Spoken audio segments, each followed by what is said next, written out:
হবে তোমাদের এখানে, সেটা হচ্ছে চ্যানেলের উপরে আমরা ক্লাস নেব। আজকে যে ক্লাসটা হবে সেটা কি চ্যানেল ওয়ারিং এর উপরে, ঠিক আছে? চ্যানেলের উপরে যতগুলা তোমাদের লেভেল 1 এর যে প্রশ্নগুলা থিওরিক্যাল থাকে বা তোমাদের কি ওরালে থাকে সেই প্রশ্নগুলা, এবং চ্যানেল ওয়ারিং আমরা কিভাবে কাটবো ওয়ারিং এর সময় সেই নিয়ম কানুন সম্পর্কে আজকের এই ক্লাস হবে। সেটা হচ্ছে প্রথমে দেখো তোমরা চ্যানেল ওয়ারিং কাকে বলে।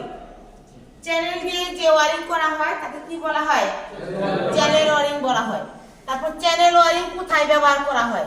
চ্যানেল ওয়ারিংটা আমরা অনেক জায়গায় ব্যবহার করতে পারি। সাধারণত এভাবে বলতে পারি যে কি চ্যানেল ওয়ারিং সাধারণত ইনডোরে সারফেস ওয়ারিং হিসেবে ব্যবহার করা হয়, ঠিক আছে?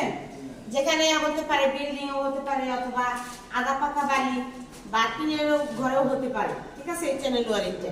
তারপর চ্যানেল ওয়ারিং কি দিয়ে তৈরি করা হয়? চ্যানেল ওয়ারিংটা চ্যানেল কি দিয়ে তৈরি করা হয়? চ্যানেলটা তৈরি করা হয় পিভিসি কি পলিভিনাইল ক্লোরাইড দিয়ে। তারপর চ্যানেল কাটার নিয়ম কি? চ্যানেল কাটার নিয়ম হচ্ছে যে আমরা যখন চ্যানেলটা কাটবো আমাদের কি লাগবে? কিছু হ্যান্ড টুলস লাগবে, এবং আমরা চ্যানেলটা কাটবো হচ্ছে 90 ডিগ্রি 45 ডিগ্রি অ্যাঙ্গেলে, ঠিক আছে? চ্যানেল কাটতে কি কি হ্যান্ড টুলস ব্যবহার করা হয়? চ্যানেল কাটতে সবার প্রথমে যে হ্যান্ড টুলসটা আমরা ব্যবহার করব সেটা হচ্ছে কি মেজারিং টেপ মাপার জন্য, ঠিক আছে? তারপর হচ্ছে যে টাই স্কয়ার, এটা আমরা কি 45 ডিগ্রি অ্যাঙ্গেল বা 90 ডিগ্রি অ্যাঙ্গেলে চ্যানেলটা কাটতে পারবো। তারপরে আমাদের আর কি লাগে? হ্যাকসো ব্লেড, ঠিক আছে?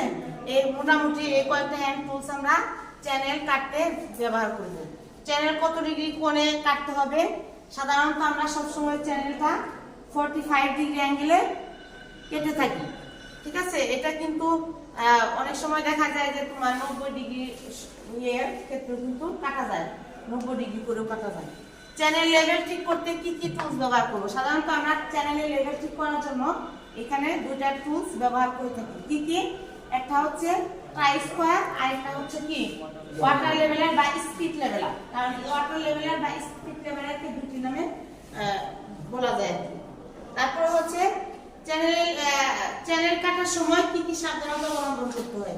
এখানে চ্যানেল কাটার সময় একটা বিষয় খুবই গুরুত্বপূর্ণ, সেটা হচ্ছে যে চ্যানেলটা যখন কাটবা তখন তোমার গুরুত্বপূর্ণ বিষয় হচ্ছে যে চ্যানেল কাটার সময় যে ওই জুনের হ্যাকসো ব্লেডটা কিভাবে ধরতে হবে, এটা নিয়মটা জানতে হবে, এবং কোনোভাবে যাতে তোমার হাত কেটে না যায় সেদিকে খেয়াল রাখতে হবে, এবং যার উপর কাটতেছো চ্যানেলটা যাতে ফেটে না যায় বা কি না হয়ে যায়, নষ্ট না হয়ে যায়। তারপর হচ্ছে চ্যানেলের দৈর্ঘ্য প্রস্থ কত? সাধারণত চ্যানেলের দৈর্ঘ্য হচ্ছে 6 ফুট, এবং প্রস্থ এটা হচ্ছে তোমার সাইজের উপরে। কারণ হচ্ছে যে চ্যানেল কয়েকটা সাইজের হয়ে থাকে, 5 সাইজ। তাহলে তোমার ধরো যে যেটা 1 ইঞ্চি বা 1.5 ইঞ্চি, সর্বনিম্ন হচ্ছে 13 মিলি, আর সর্বোচ্চ কত 19 মিলি, ঠিক আছে? এটা মনে রাখতে হবে। চ্যানেলে কয়টি মাপের হয়ে থাকে? চ্যানেল মোট হচ্ছে 5টি মাপের হয়ে থাকে। ফার্স্ট হচ্ছে কি আমি এখানে লিখে দিচ্ছি কি 1/2 ইঞ্চি, 3/4, 1 ইঞ্চি এবং 1.25 মানে কি 1/4 ইঞ্চি, এবং 1.5 ইঞ্চি মানে 1.5 ইঞ্চি। এই 5টা মাপের চ্যানেল হয়ে থাকে।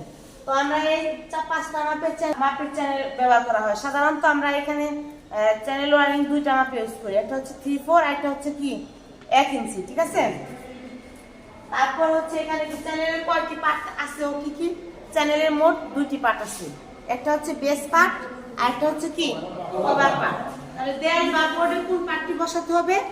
বেস পার্টটি বসাতে হবে, এবং উপরে থাকবে কি কভার পার্ট। তাহলে এই যে 13টা প্রশ্ন, মোটামুটি এই 13টা প্রশ্ন কিন্তু চ্যানেলের উপরে যতগুলা প্রশ্ন আছে মোটামুটি কিন্তু তোমাদের এগুলা কিন্তু বাস্তবে কি পরীক্ষাতে ভাইবে আসতে পারে, অথবা লিখিত পরীক্ষা থাকতে পারে, ঠিক আছে? সবাই বুঝতে পারছো? তাহলে এটা আর কোনো প্রশ্ন আছে তোমাদের?